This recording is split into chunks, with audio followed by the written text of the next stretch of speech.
Greetings. What is up? Be that Sequential Geek, and welcome. Welcome. Thanks for swinging by my channel. I got a stack of Copper Age books. See, the first time I collected comics, it was in the 80s. It was kind of pretty much a Marvel zombie. So I got a stack of Copper Age books from the 80s, mainly Marvel. Should be pretty fun to check out.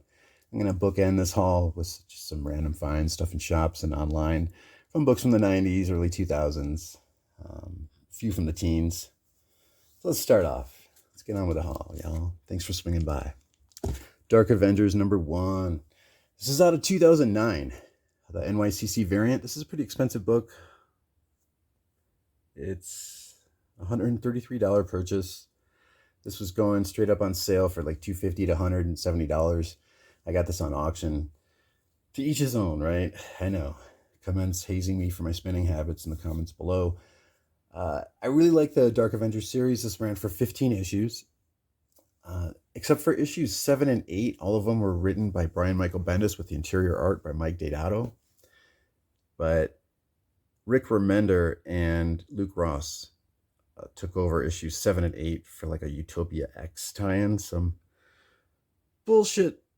One of the many events and mini events within X-Men, within events that have no long-term significance. So that Utopia X, I don't really know much about it.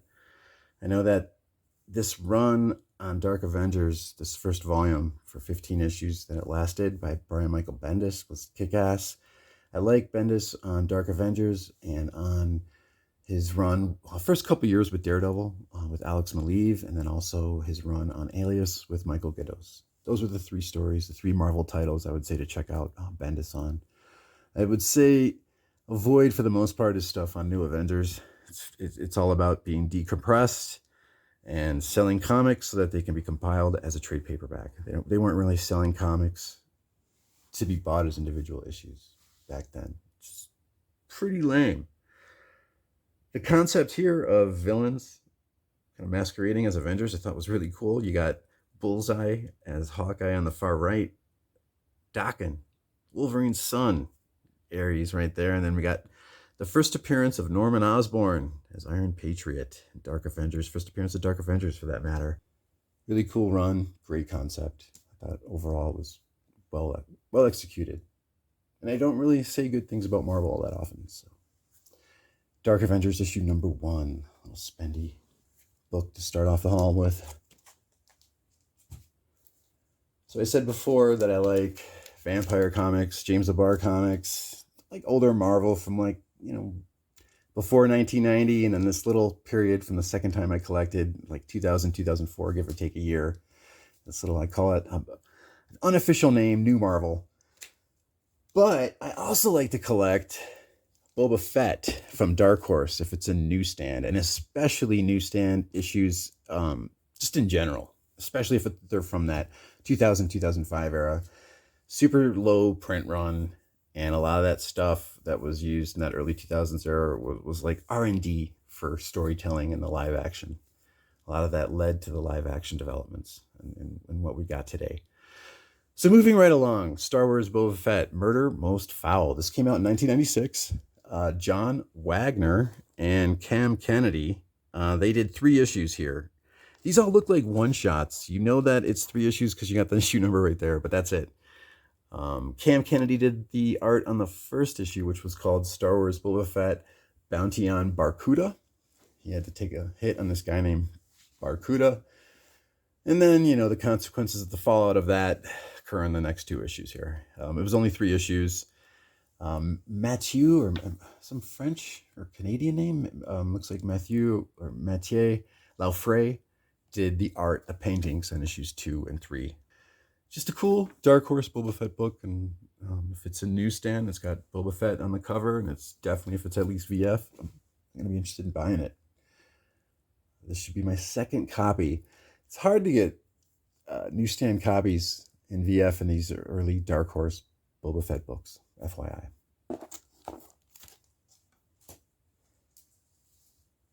Star Wars Empire 28. Yes, that's a newsstand out of 2004. Tommy Lee Edwards did that cover. Tommy Lee Edwards in 2016 with Jody Houser. He created Mother Panic, that Gotham-based superhero from DC Comics.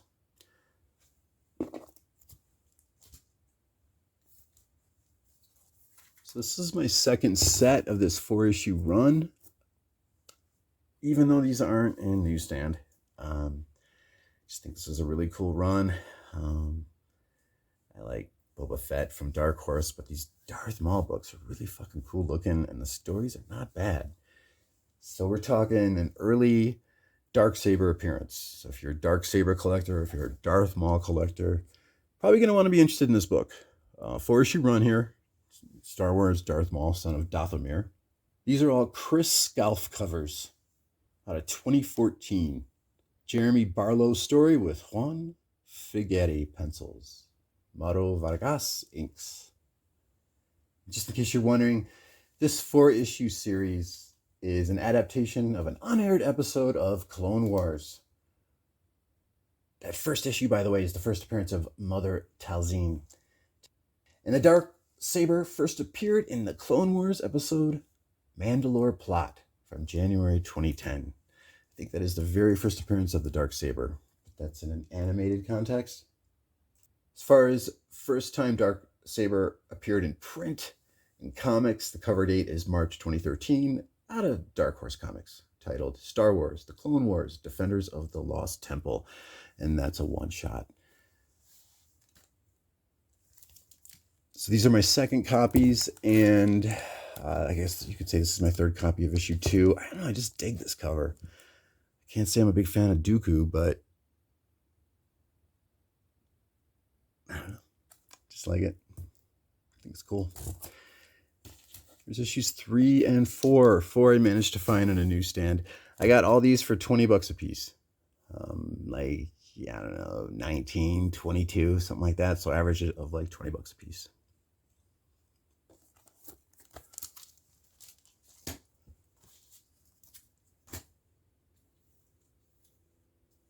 Amazing Spider-Man 324 newsstand. Look at that Todd McFarlane Sabretooth cover.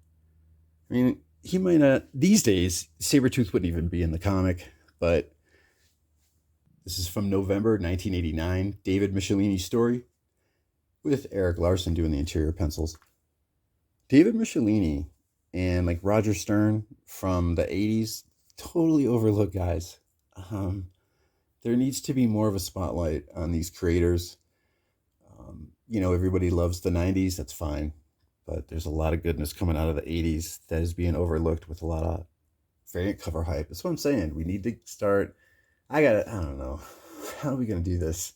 Do a crowdfunding site so we can pay programmers to set up a website that has a search engine of which shills will be excluded in the search results. This is not a joke. This is a priority. We need all those chumps out of the search results from YouTube, Google, whatever. Too much shill, not enough quality.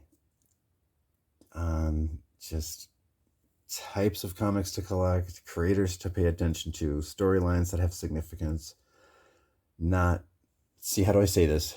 The comic book collecting hobby has become limited to what people can find on the internet, which is either emphasis and hype on so-called key appearances, as well as channels that push variant covers and pump and dump grabs, pump and dump hype based off of trailers and stuff they've seen in the background so that they can push overstock.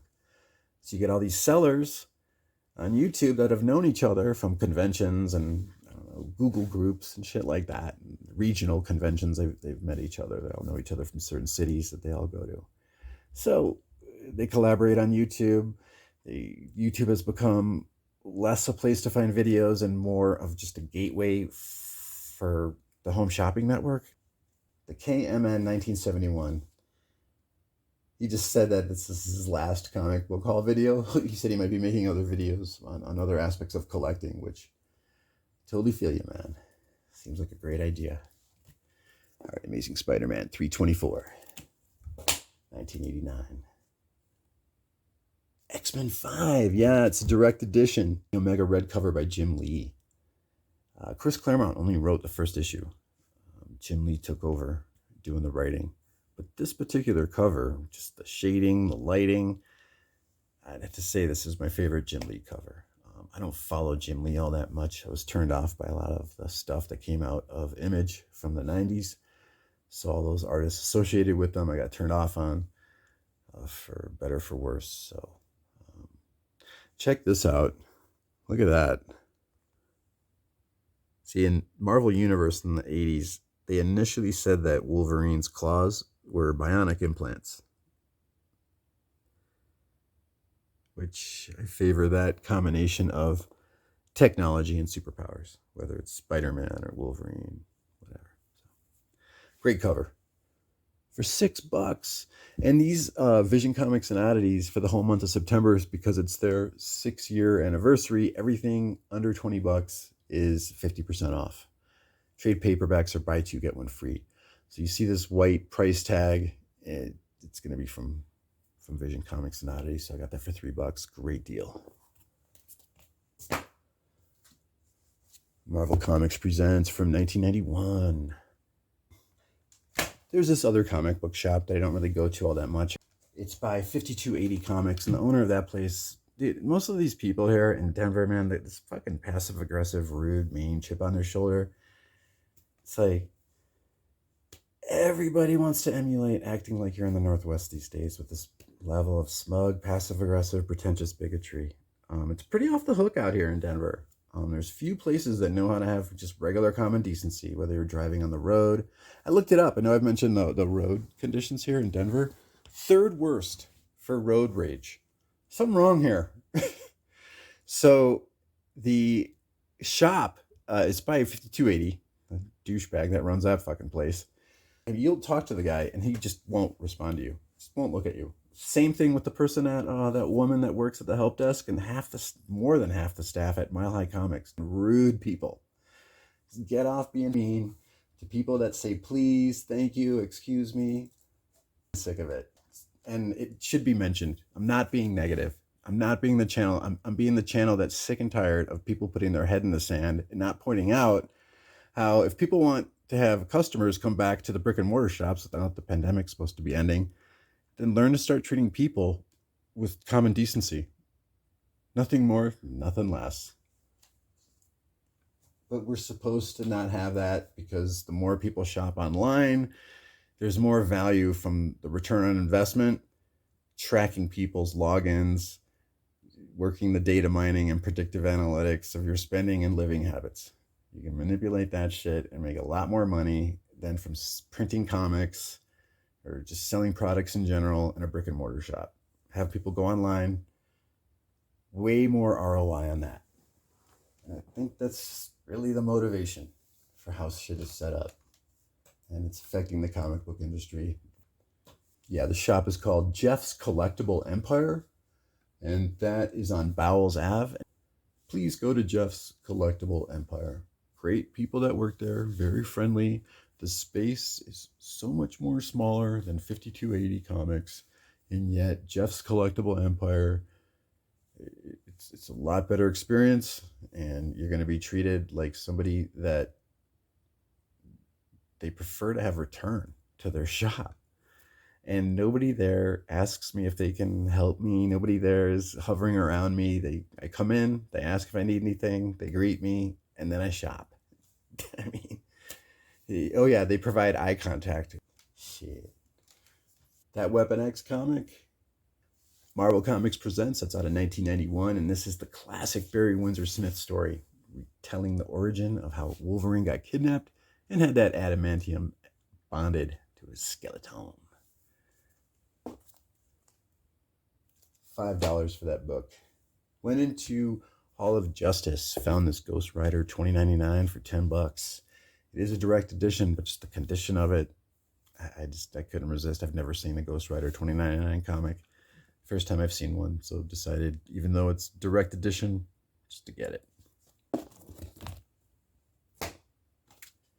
Avengers Rough Cut. That's right, it's all George Perez story. Pretty dope book. It's a one-shot out of 1998. It's a reprint of this Avengers first issue from 97. So I'm going to look at this real quick. This is such a cool book. I got it in great condition. Fucking A.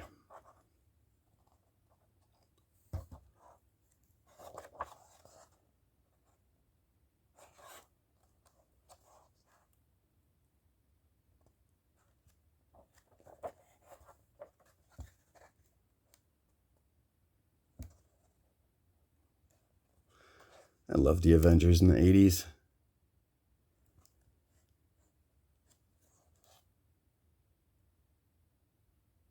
Under Siege from the Avengers is my favorite story to say. If I had to call one out.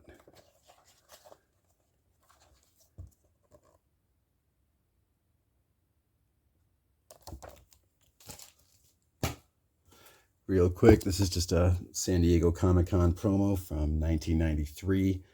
I got this just because I've been collecting Stan Lee images, photos on covers.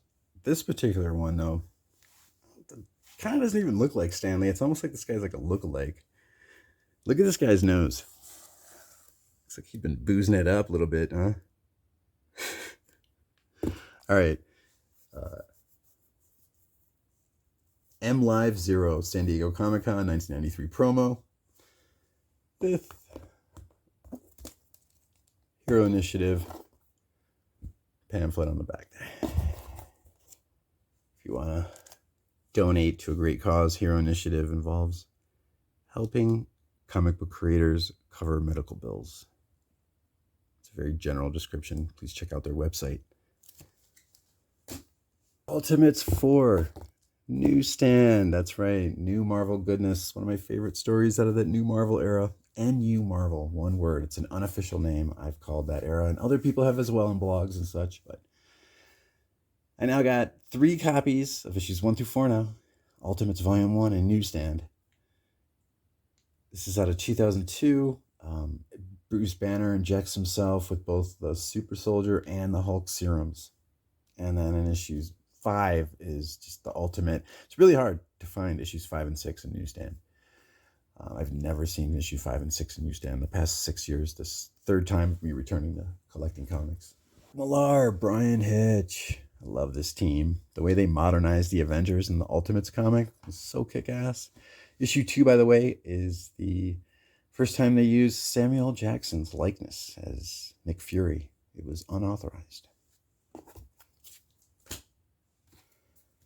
A bit more New Marvel.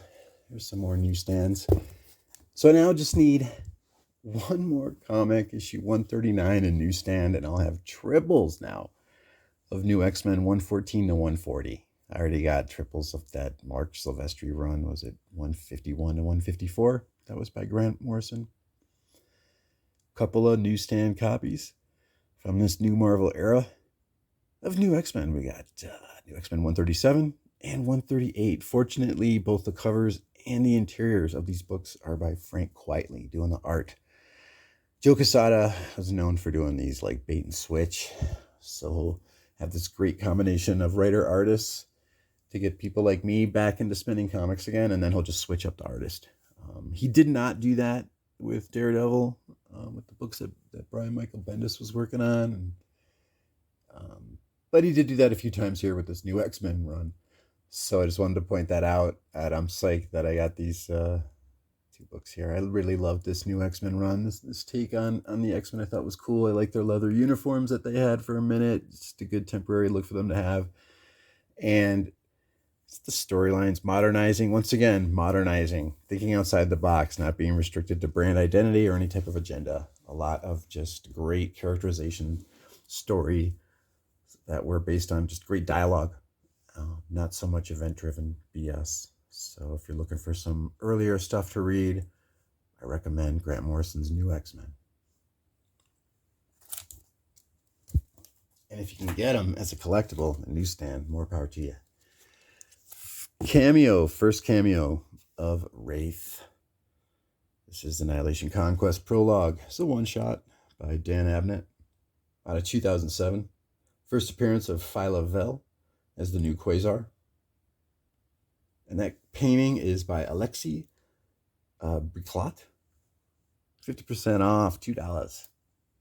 There is a slight A very slight spine crease there that is color breaking, but that's it. Very, very slight right there.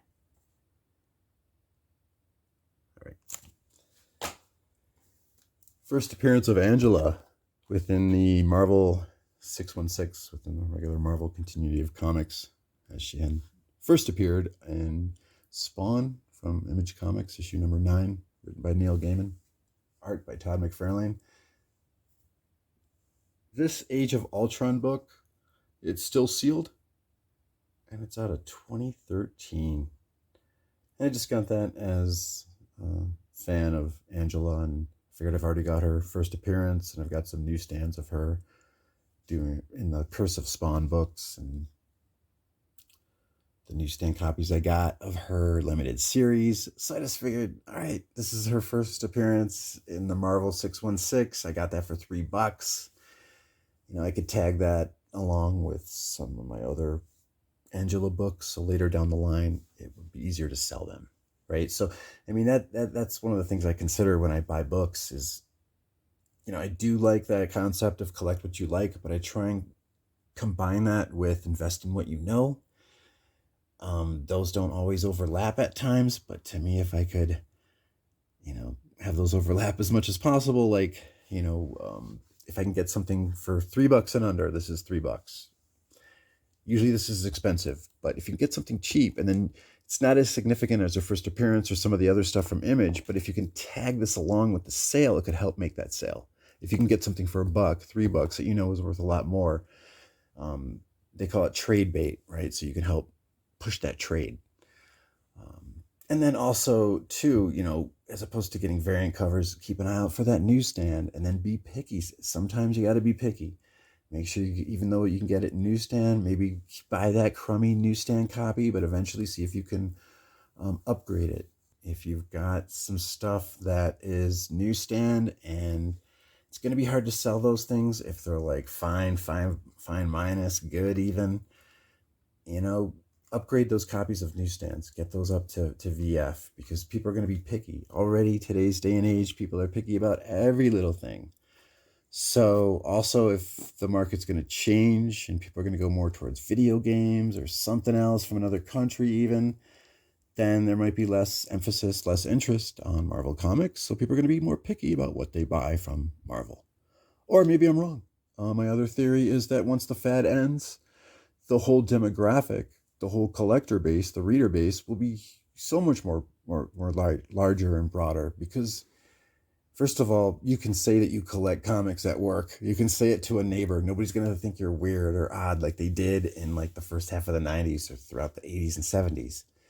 There's that, and then also it's unprecedented, the amount of people that are aware of who Ultron is even, or who the Avengers are even, globally.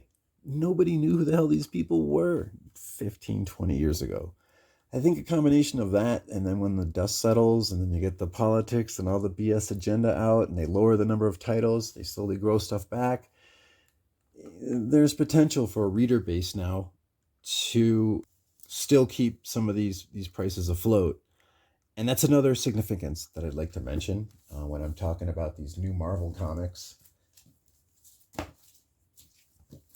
Like these guys, they brought me back, right? They brought me back by going back to the basics of the characterization, and then they brought in some indie artists, writers who thought out of the box, that weren't event-driven, that would expand the characterization to an extent where it would bring readers back and broaden the type of stories that you can have by modernizing the characters. So there's hope. Let Marvel crash. Let them reduce the number of titles so that we can have another type of renaissance. That's why I love New Marvel so much. It was like this mini renaissance that was going on, not just with Marvel, but Marvel was the big player at the time, so name it after Marvel, and New Marvel. And we could have another type of mini renaissance era. I don't think it's right around the corner, but it can happen, and I think it will. And people will be all about it, and this huge renaissance, and people will be praising it and be crazy about it, just like I'm crazy about New Marvel. New Marvel era wasn't as popular just because there weren't that many people reading comics back then. They were all about getting people back. Marvel stock was like under $2, I think around the year 2000. So some information, some feedback I'm giving. because this is my POV on my collecting. And a lot of people only hear POV, points of view, on hype and praising the 90s. And that's it. Variant cover hype, event hype, superficial stuff, and praising anything that comes out of the 90s. And that's YouTube. Not much about indie stuff. And if they do, people call, Image really isn't indie. Indies, it's indie, but it's like optioned for a movie, and it's more about variant covers, and it's still pump and dump. Not a lot of DIY stuff with Image. Boom Studios is still kind of the same way.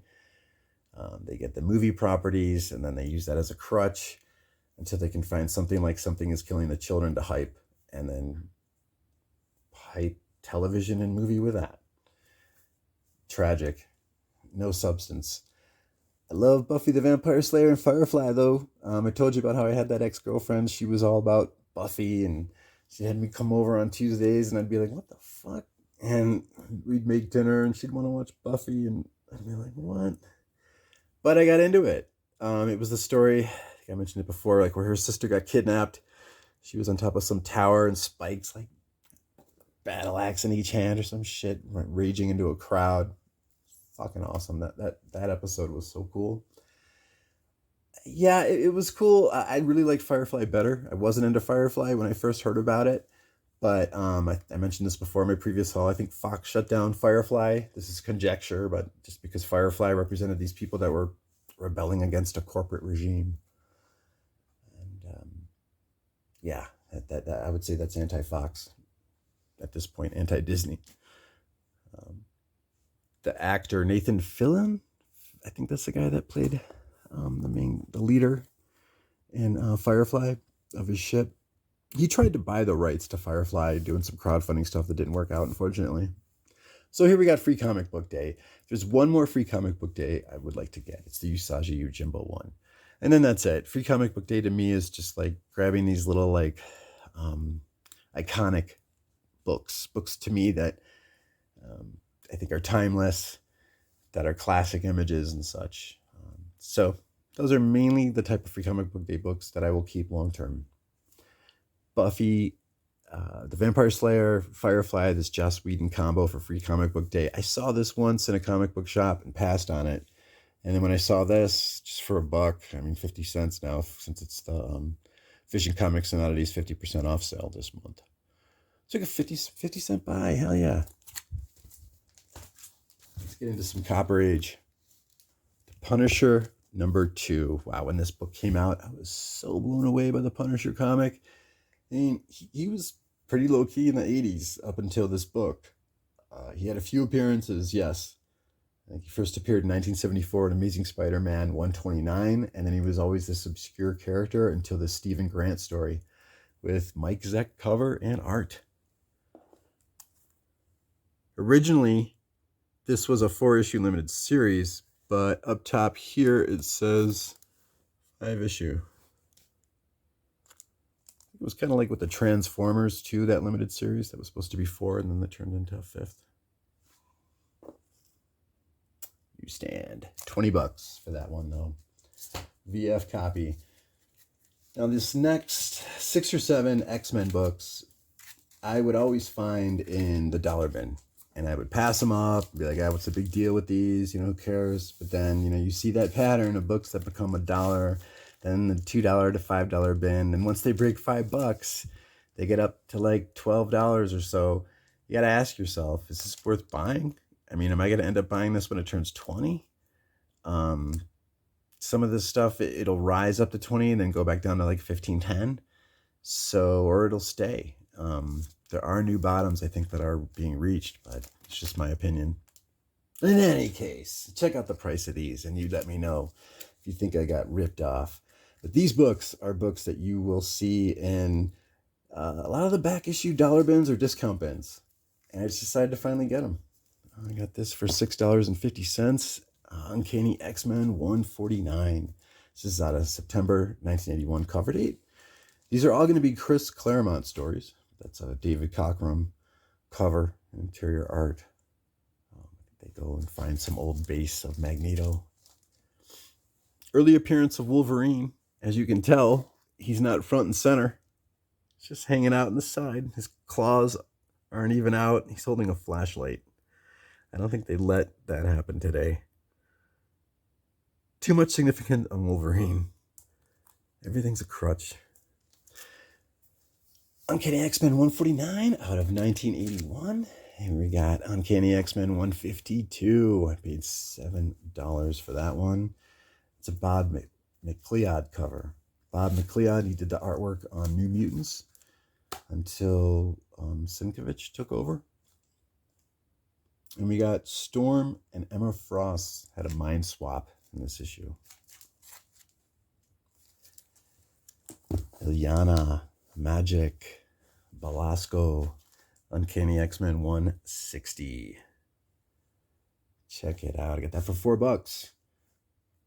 So Belasco, he first appeared in Khazar, issue 11. This issue, actually, he kidnaps Colossus's sister, Illyana. She's like 6 or 7. And then at the beginning of this issue, and then she returns. She comes back at the end. So for them, it's been seconds, moments.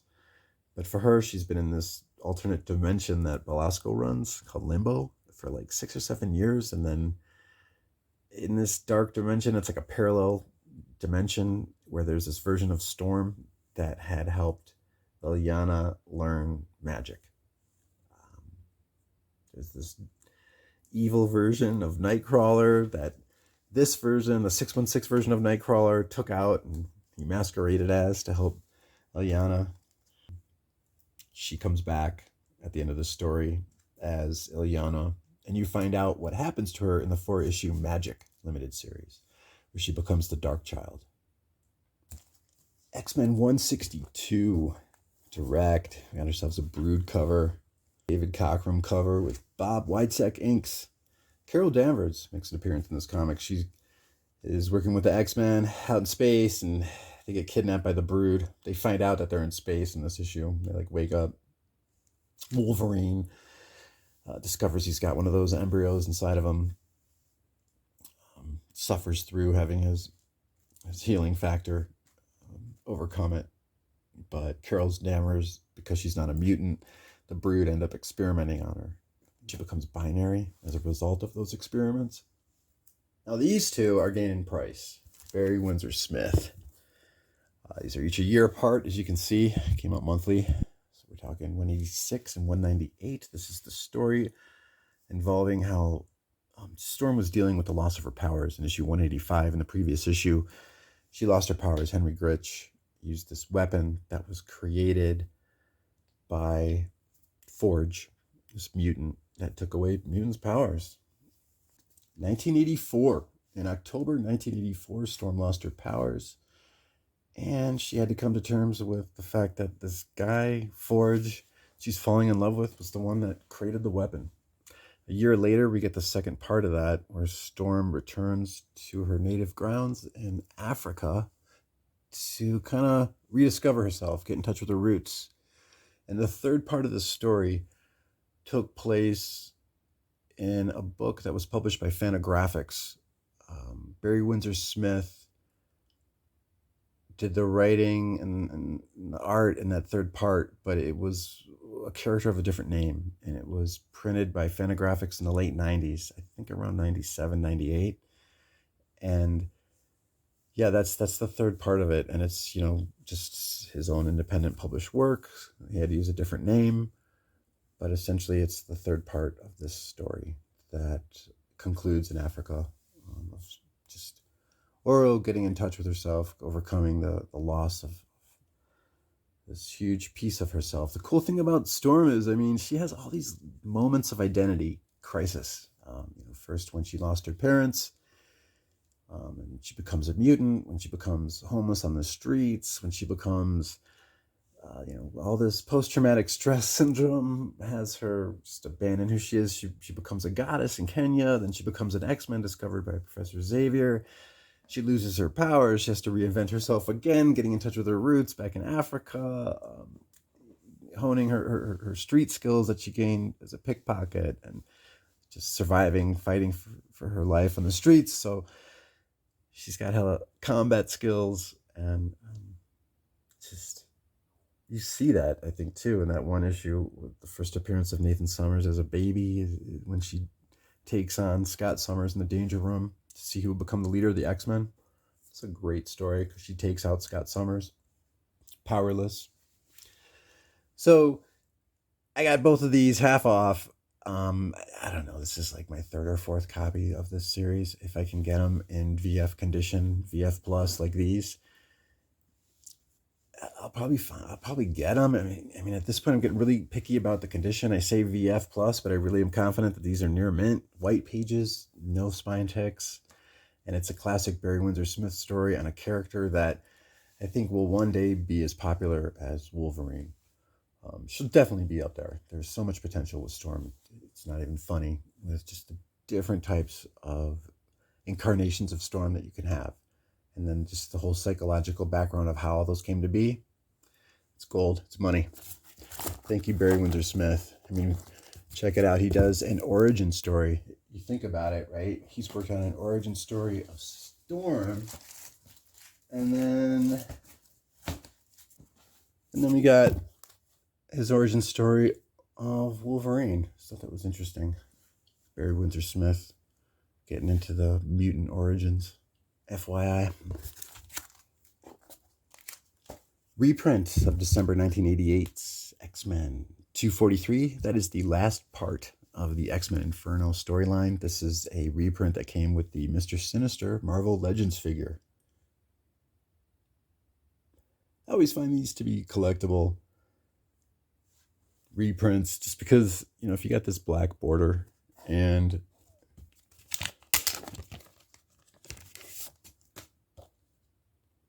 right there, not bad, right?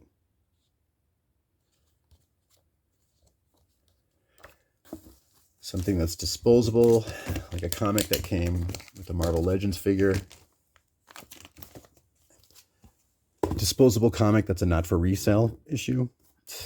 I don't know, I just find it, getting this in near mint as a collector, I found it worth buying, especially if it's $1.50. Look at that. That's an awesome Marvel Superhero Secret Wars issue number 5 cover. Great condition. VF. Or no, right? What do we got here? The seller saying near mint. I say VF a lot because I know people can get critical and go, well, that's not near mint. So I just wing it and just say VF. But yeah, near mint, 9.4, 1984 newsstand. I showed off how I had a direct edition of this. It's autographed by Jim Shooter on January 1st. That was part of my third run of Marvel Superhero Secret Wars, of this 12-issue run. But I wanted to get this newsstand copy. I randomly came across this and I just thought, you know, I can replace that Jim Shooter direct edition one that I have and say I've got a full run of newsstand for my third run of Marvel Superhero Secret Wars comics. Yay for me. But, random find. I figured it would fill in that direct edition gap that I got signed by Jim Shooter. That serendipity works out like that a lot when you go out sifting through long boxes. This one was from Amazing Fantasy Comics, which is a great shop. I don't mention them enough. I like going to Vision Comics and Oddities a lot, just southwest of Denver, but also near that area is Amazing Fantasy. Yeah, you can't see just want to give a shout out. So when you get a chance, check out Amazing Fantasy Comics. Thanks. Steve Ditko goodness. I like Steve Ditko. It's a near mint copy out of 1982. Got that for $8. And I did show off a newsstand copy of this, but since it's from the early 80s, I mean, getting a newsstand from like before 83 and earlier doesn't really matter as much. I mean, you want to get those in direct because direct edition had less printings. 83, 84 for me, I look at that as more like a 50%. And then anything after, like, definitely like 84 and onward, I would just get it as newsstand. People say it's 50% newsstand, 86, but people were bagging and boarding their direct editions by 83. So in my opinion, if it's 83 and later, get it in newsstand. This is from 1982. It's a Steve Ditko, Stan Lee reprint from the original Amazing Spider-Man run, when Amazing Spider-Man first met Doctor Doom. August 82 print date. Copper Age Avengers. They did have issue 183. That was when Carol Danvers first joined, but the spine was all jacked up. It was full of spine text. So got this nice VF copy. It's direct. It is from 1979. Absorbing Man, I always thought was a worthwhile read. I love Absorbing Man. He's a kick-ass villain. If Absorbing Man is going to be in the story, you know it's going to be a fun read, in my opinion, right? Yeah. 184, David Michelinie story with George Perez art. Avengers 122. Now this Avengers 122 and this Avengers 184 were like my first off the turn rack comics.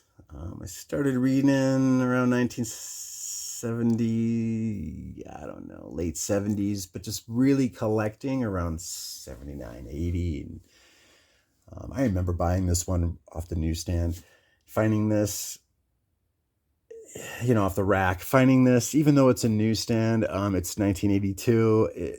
Look at the condition of this. No scuffs on that white, no spine breaks. Great cover, early She-Hulk, as you can see. They got her in that white getup, all torn up from her first issue cover appearance. So, looking like a first She-Hulk appearance. Jim Shooter story, Greg LaRocque, cover and art.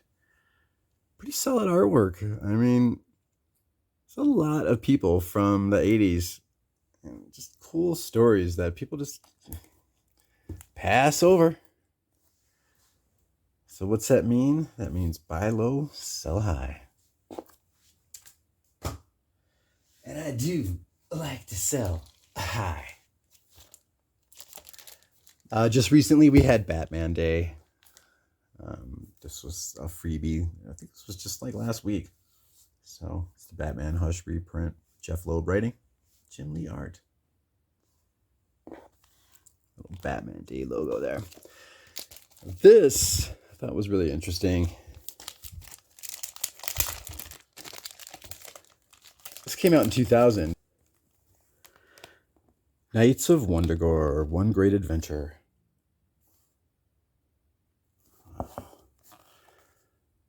Backpack Marvels. This is cover date November 2000. Greg Horn cover. This is 9 issues, 9 stories compiled in here. And I'm a staunch believer that trade paperbacks can become collectible, especially if there's some type of niche printing like this. Corners on this look like they're in nice shape. Printed, this Marvel backpack Marvels. So we got John Byrne doing all the art. Stories out of 1979. David Michelinie wrote Avengers 181, 184 in this series here. And then you also got Mark Grunwald and Stephen Grant doing the plot and script for the remaining issues with John Byrne art up to issue 189. So it's the story that involves Scarlet Witch over on Wundagore Mountain.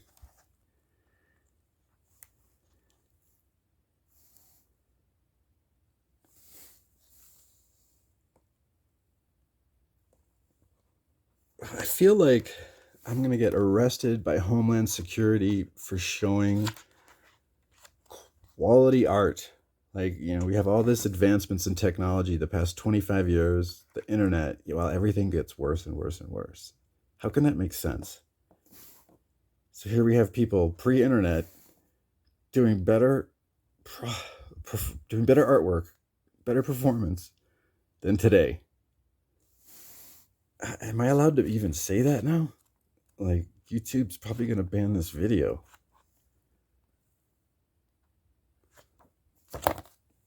Yeah, it's a kick-ass story. It's fucking awesome. It's plain awesome. It's a travesty how stuff is run today. Subvert Comics. This is from 1976. This is from Spain, the artist, Spain. He's an indie artist, DIY, collaborated a lot with Robert Crumb and the rest of their crew. You can see them all having a little expose on each of those artists in the movie Comic Book Confidential. Subvert Comics tells the story of our hero in a post-apocalyptic police state fascist future. He's fighting the man. His name is Trash Man. This ran for 3 issues.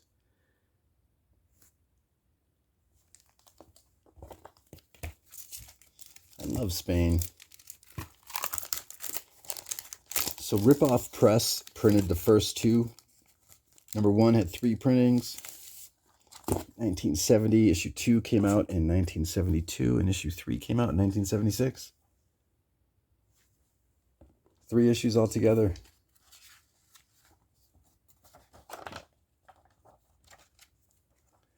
Adults only, for sure.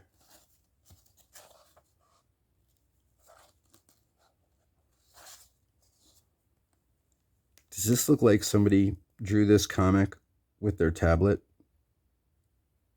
No, it doesn't, does it?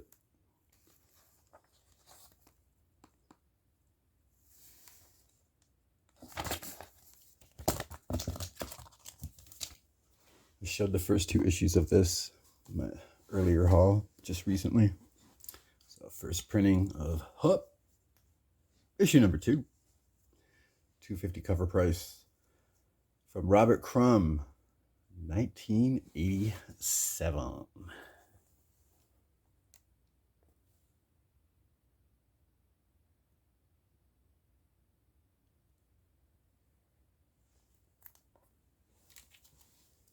Border City Comics. First printing, 50 cents cover price from Ripoff Press. Got that for $7.50. He actually had an office in Detroit. I think it says it's based out of Detroit and the Andisha inside. It's pretty cool.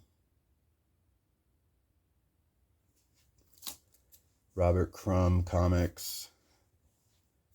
This is the type of stuff that's hated on today, right? Because the liberal extremists of today are like the conservative extremists of the 50s and 60s. Crumb is going to be a target for everybody. If he's not a target for them, he's going to be a target for the other them. This is the type of stuff that people are rejecting today that are going to be worth a lot of money tomorrow. If you want to take that money route, if you want to take that just DIY appreciation route, people getting off their asses and just making something by hand, like Spain and Robert Crumb, well, hallelujah. Here's another comic XYZ for $8. June 1972, first print, XYZ Comics. Look at that. Do you think there's body shaming in here? The guy loves these types of body types, man. Ain't nothing wrong with these body types. All right. Muchos adult content in this book. So I'm trying to be careful here.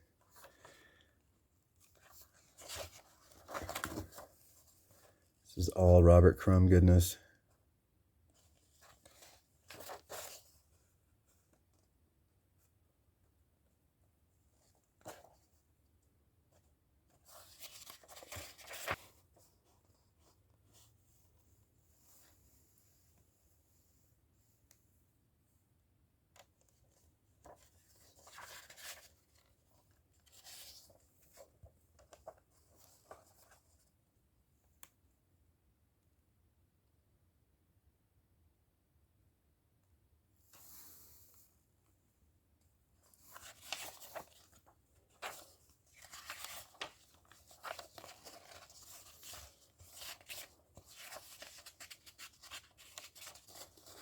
The Many Faces of Arkram.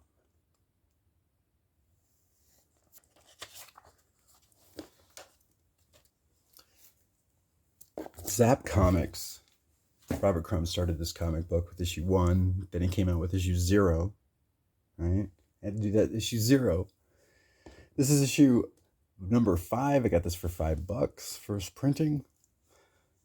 Yeah, amazing graphic design work going on here, though. So much going on in this image alone.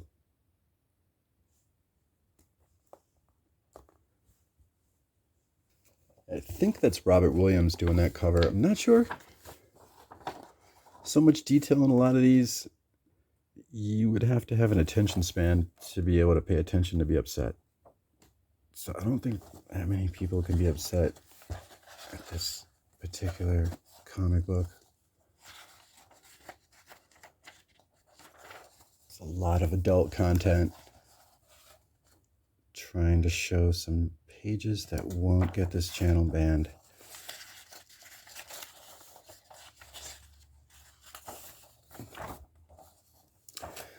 Rob Williams image at the end here.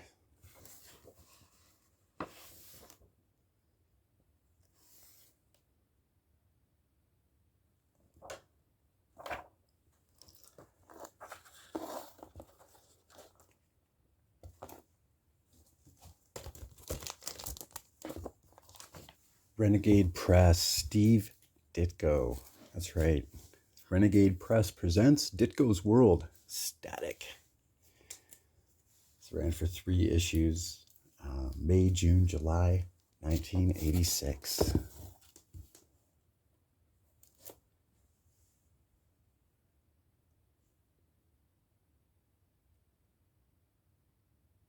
Renegade Press ran from 1985 to 1989.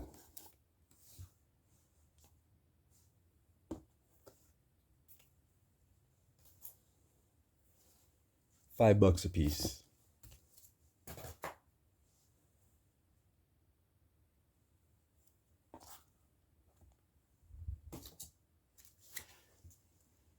One of the first comic book reviews that I did, it was like a haul. It was just five comics that I got from the dollar bin. One of them was Klor by the Dark One.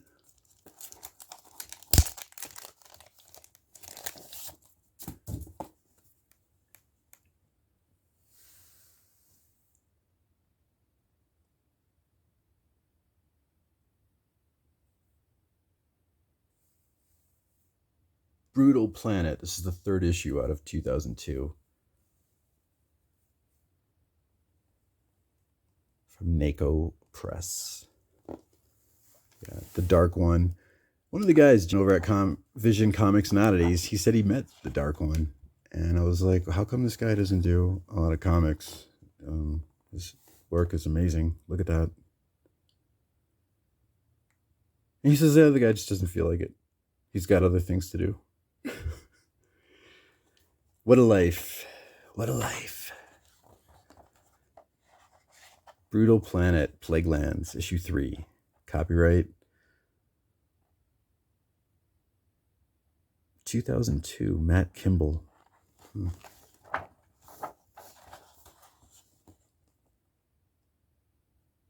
Yeah, the Dark One. Never enough.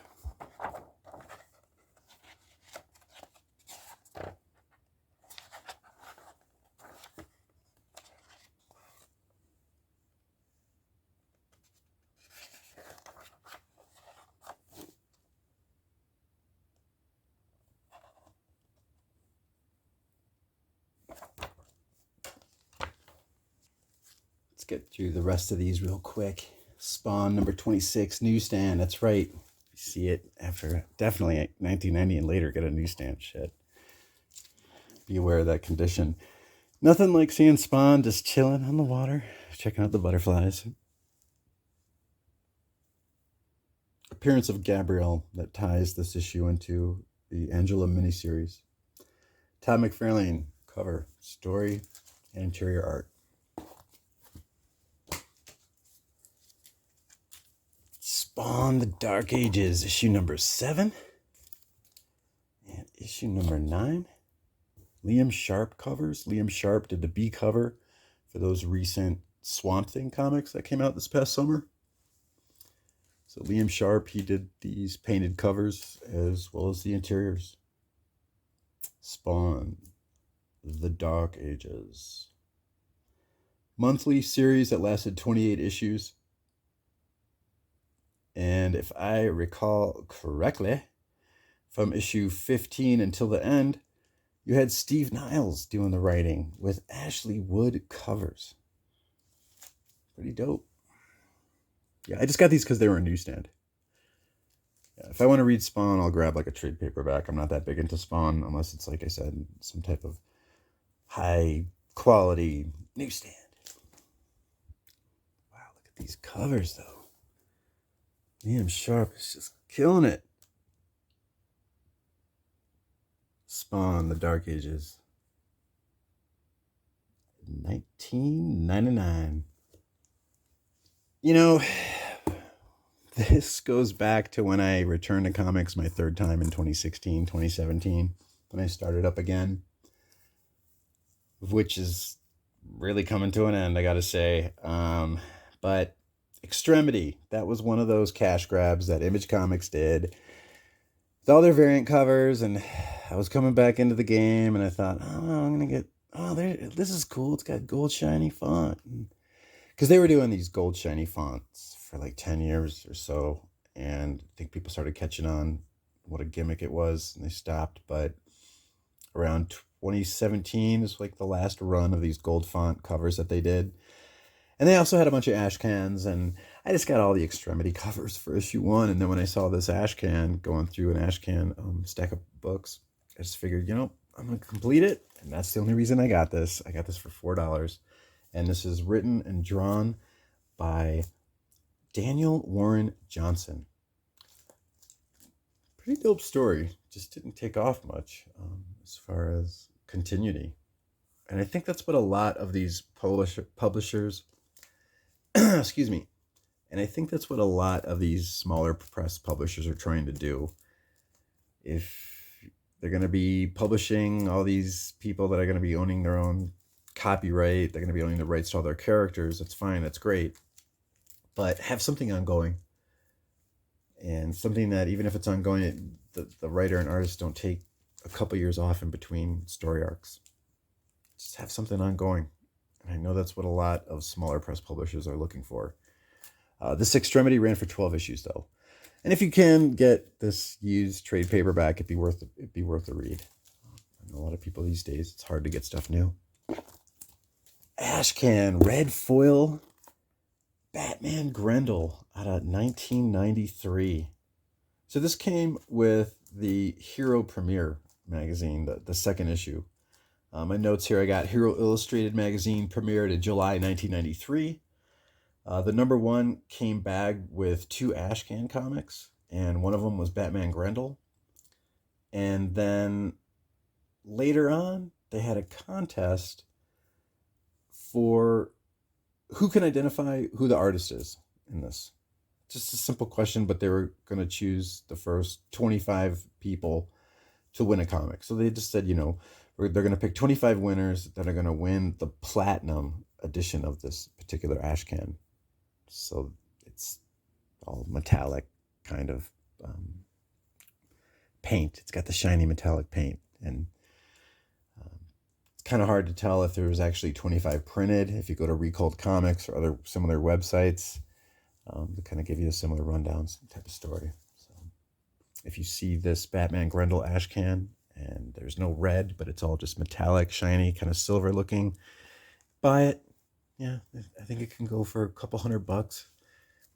So FYI, Batman Grendel, keep an eye out for that silver looking font. And there's also an interview with Grendel, the first 4 pages of this. It's pretty cool. My Tommy Lee Edwards reference, when I said that he painted that Star Wars Empire cover that had Boba Fett. So it's Tommy Lee Edwards. He collaborated with Jody Houser and Gerard Way and their Young Animals imprint to create Mother Panic, that series that ran for 12 issues. Mother Panic's first, cameo appearance, whatever, is in this Young Animals Ashcan promo. It's going to be right there. Violet Page. And she's out of Gotham. And the reason that I invest in getting cheap back issues of Mother Panic, So Mother Panic's first appearance would either be this Young Animals comic if you're into cameos, or you would just get the first issue of Mother Panic. The artist, Tommy Lee Edwards, he did 2 covers, and then I think this one artist, Ben Gall, did a cover, as well as Paul Pope for the first issue. I like Tommy Lee Edwards' art, so yeah, enough is enough. So the reason I invested in Mother Panic is I'm thinking, hey, there's too much Batman, but if you still want to have stories take place in Gotham, but not have that direct Batman connection, you could either start making Mother Panic stories or Simon Dark stories. And now that they're making this Crow movie with Alexander Skarsgård, that type of character coming back to life, and then there's certain elements of the Crow mixed with other horror genre characters that are part of the look and style of Simon Dark, another Gotham-based hero. So if the Crow's coming back, maybe stuff like Simon Dark might come back, and if he does, then Marvel's going to start printing Dead Girl comics. Little tangent, my opinion, some advice for you. Buy low, sell high. Young Animals. That means buy when no one's looking. All right, just 2 more comics to go. Let's wrap this up, y'all. Avengers number 37, Timeless, Alex Ross, color variant from October 2020. Just got this. It's in air mint condition. I got it for $5. I know these things were originally going for muchos money. You can get the black and white of this signed by Alex Ross on his website. The color version of this is sold out on his website, but you can get the black and white of this signed by him, I think for like $120, the sketch variant. Just in case you're wondering, it's Alex Ross who's got that brand identity going on with his name, so he can ask $250 for an autographed CGC 9.8 of the sketch version of this, but I think that's pushing it. What do you guys think? Would you pay $250 for the sketch variant of this CGC 9.8 Alex Ross signature verified? I'd rather have a Jack Kirby. Marvel Comics Sergeant Fury starting in special Marvel edition. Check it out. If you ever say to somebody, just to be contentious, what do you mean by action?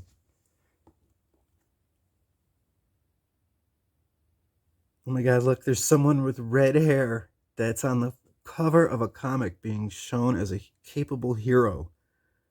They would never have that in live action today.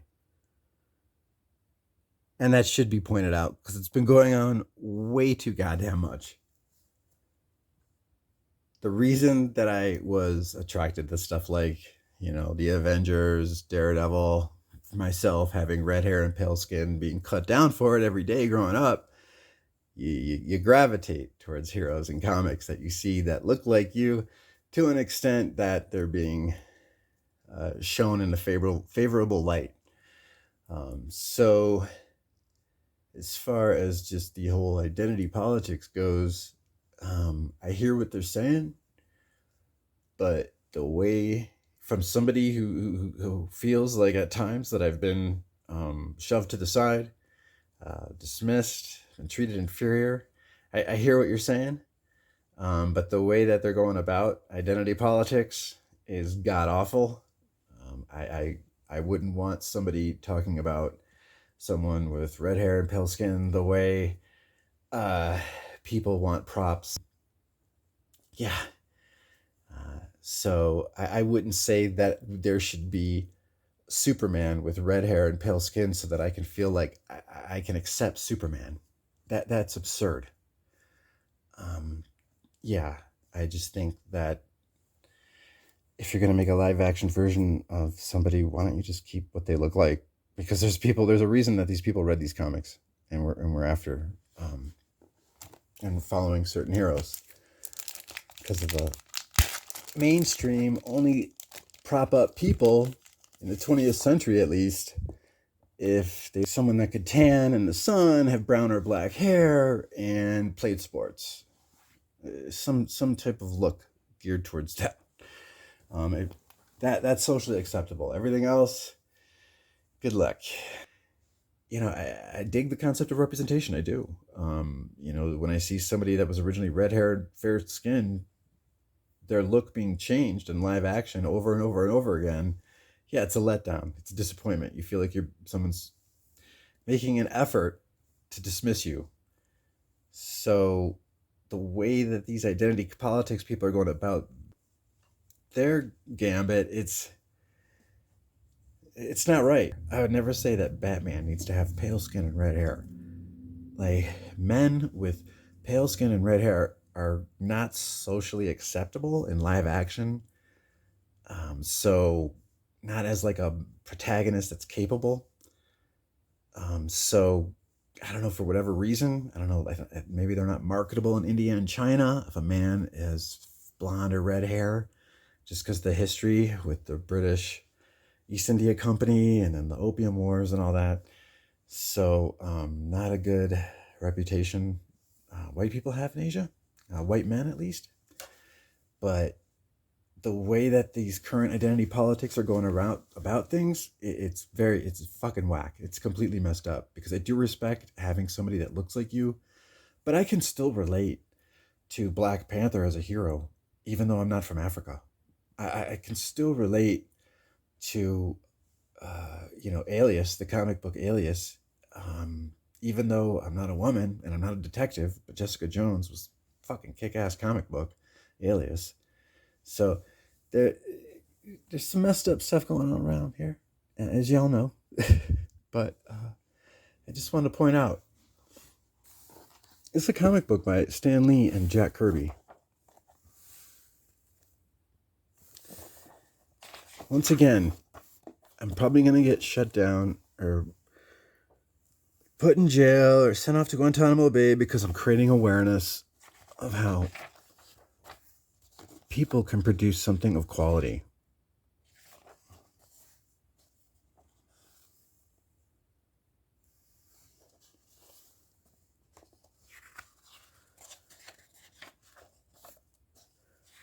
Holy Moses, these pages are like white, slightly off white, and beautiful.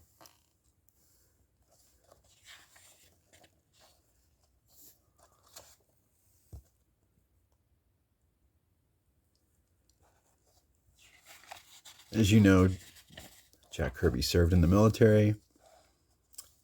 He was one of the groups that came through just after the Battle of Normandy, D-Day. I don't know if it was a few days after or weeks after. He saw some action in the mainland in Europe, but I think Jack Kirby was a ranger. Was sent ahead to scope out towns.